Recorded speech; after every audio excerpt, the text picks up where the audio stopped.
In today's video, I'm going to teach you how to add a new product to your inventory in your sales management system. This is an essential skill for ensuring your inventory is always up to date and accurate, aiding in effective business operations.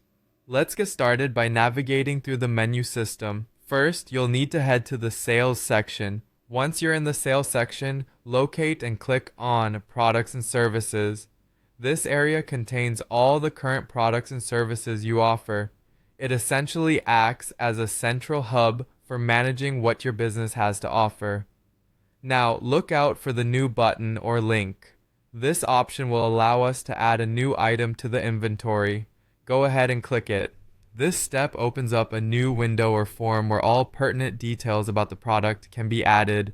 This next part is crucial as you'll be filling out all the details for your new product. Start by inputting the product name. This is how your customers and team will identify the product, so make sure it's clear and descriptive. Following the name, you might also see fields for a SKU or product code. While this is optional, it's beneficial to use this for easier tracking in the future. Next, you'll want to specify the quantity of the product. This number should reflect the current stock level you're adding to the system, so be sure to double check your counts to avoid errors. This step is essential for keeping inventory numbers precise, which ultimately supports better sales forecasts and replenishment orders.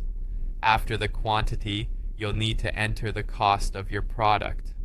This is typically the amount you've paid to acquire the product, known as the cost of goods sold, COGS. Accurately recording this ensures you have the correct margins displayed later when analyzing profits and losses. Once all these details are correctly entered, it's crucial to save your work. Look for a Save button, typically located at the bottom or top of the form.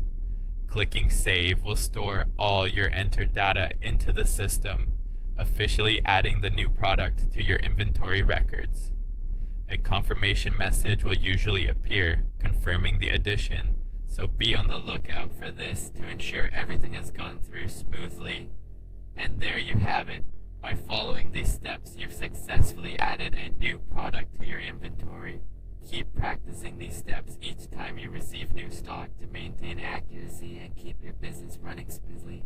Thank you for tuning in today, and I hope this guide has empowered you to manage your inventory more effectively. If you have any questions or need further assistance, feel free to reach out. Until next time, happy managing.